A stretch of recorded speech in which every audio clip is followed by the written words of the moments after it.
អត់ធ្មត់មនុស្សដែលមិនមានភាពអត់ធ្មត់គេមិនអាចចាប់ត្រីបានឡើយតើអ្នកមានការអត់ធ្មត់ក្នុងចិត្តឬទេប្រសិនបើអ្នកជួបរឿងរ៉ាវដែលមូម៉ៅក្នុងចិត្តតើអ្នកមានភាពអត់ធ្មត់រងាប់នៅចិត្តខាងក្រោតនោះដែរទេបើកិច្ចការណាដែលអ្នកត្រូវធ្វើបន្ទាន់តើអ្នកមានភាពអត់ធ្មត់នឹងរងចាំទេប្រសិនបើអ្នកមានភាពអត់ធ្មត់ខ្លាំងក្នុងកិច្ចការទាំងពួងអ្នកនឹងទទួលបាននូវភាពជោគជ័យក្នុងជីវិតគ្រប់បណ្ដាបុគ្គលដែលជោគជ័យទាំងអស់ខ្ញុំសង្កេតឃើញថាពួកគេសុទ្ធតែមានការអត់ធ្មត់ក្នុងខ្លួនជានិច្ចអ្នករកស៊ីប្រសិនបើពួកគេមិនមានការអត់ធ្មត់មិនអត់ទ្រាំនឹងការលក់មិនដាច់ពួកគេមិនអាចជោគជ័យក្នុងអាជីវកម្មលក់បានឡើយអ្នកសិល្បៈប្រសិនបើគេមិនចេះអត់ធ្មត់ពីការខកចិត្តដែលកើតពីការគ្មានអ្នកគាំទ្រទេគេនឹងមិនអាចសម្រេចបំណងឡើយអ្នកដឹកនាំបើគេមិនចេះអត់ធ្មត់នឹងការប្រមាថពួកគេមិនអាចសម្រេចការធំបានឡើយឬថាអ្នកស្ទូចត្រីប្រសិនបើគេមិនមានការអត់ធ្មត់ទេគេមិនអាចរងចាំឲ្យត្រីស៊ីសន្ទូចបានឡើយជាក់ស្ដែងព្រះសម្មាសម្ពុទ្ធដែលព្រះអង្គបានសម្រេចនៅការត្រាស់ដឹងជាព្រះពុទ្ធគឺព្រះអង្គមានការអត់ធ្មត់ជាទីបំផុតព្រះអង្គមានការតស៊ូគ្រប់ជាតិរហូតដល់ជាតិចុងក្រោយក៏ទ្រង់នៅតែមានការអត់ធ្មត់ខ្លាំង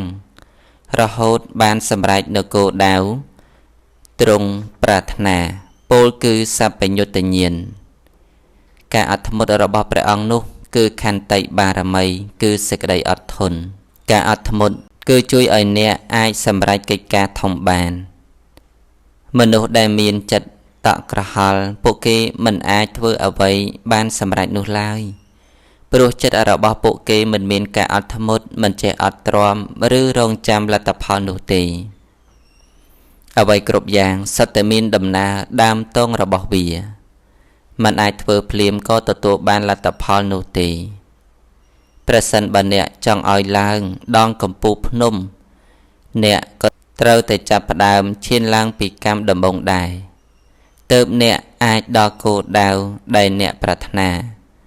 មិនអាចសុកក៏ដល់កំពូលភ្នំនោះទេជាការពិតណាស់គ្មានកិច្ចការណាមួយដែលបានមកដោយស្រួលនោះទេគឺគ្រប់យ៉ាងសុទ្ធតែបានដោយឆ្លងកាត់ការលំបាកភាពល្វីងជូរចត់ក្នុងជីវិតហើយនៅក្នុងកត្តាដែលអាចសម្រេចជោគជ័យក្នុងកិច្ចការទាំងឡាយគឺតម្រូវឲ្យមានការអត់ធ្មត់បើយើងនិយាយពីការសិក្សារៀនសូត្រមនុស្សដែលមិនចេះអត់ធ្មត់តស៊ូជំនះភាពលំបាកនោះទេពួកគេមិនអាចឆ្លងកាត់ឧបសគ្គនេះបានឡើយហើយមនុស្សដែលមានចិត្តតក់ក្រហល់ចំពោះការរៀនសូត្រពួកគេក៏មិនអាចចេះបានដែរមនុស្សខ្លះដោយសារចំណង់ចង់ចេះមួយឆាវ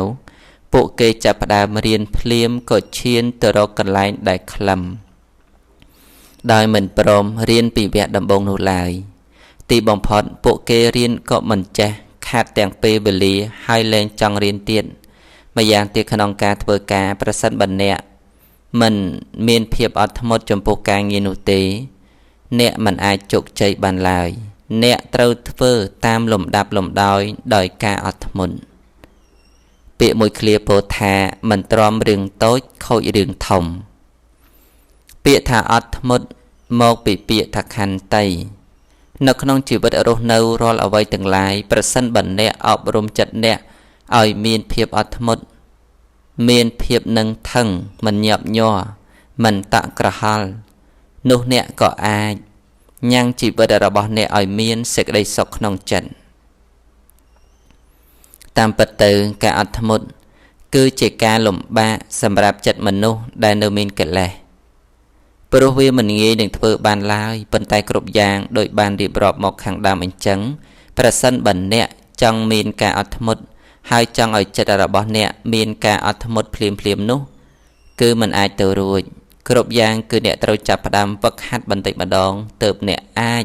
បង្រៀនចិត្តរបស់អ្នកឲ្យមានការអត់ធ្មត់បានប្រៀបដូចការឡើងកម្មចន្ទាភ្នំដូច្នោះឬថាប្រៀបដូចអ្នកចង់លើកដុំដែកបង្កើតសាច់ដុំដែរបើអ្នក ទៅហាត់ដំបងចង់ហាត់ឲ្យដូចអ្នកដែលលើករាប់ឆ្នាំមកហើយគឺជារឿងដ៏គួរឲ្យអស់សំណើចព្រោះអ្នកមិនអាចលើករួចនោះទេនៅក្នុងដំណើរជីវិតអ្នកត្រូវមានការអត់ធ្មត់នៅក្នុងចិត្តព្រោះការអត់ធ្មត់នឹងញ៉ាំងប្រយោជន៍អ្នកឲ្យរីកចម្រើនផ្ទុយមកវិញបើអ្នកមានសេចក្តីតក់ក្រហល់ក្នុងចិត្តមិនមានការអត់ធ្មត់អ្នកក៏មិនអាចស្វែងរកសេចក្តីសុខដ៏ធំធេងក្នុងជីវិតរបស់អ្នកបានឡើយលក្ខណៈនៃមនុស្សដែលមានភាពអត់ធ្មត់ក្នុងខ្លួនជាមនុស្សដែលមិនមានការច្រឡោតតោតតងមិនមានប្រតិកម្មចំពោះអំពើដែលនាំឲ្យក្តៅក្រហាយ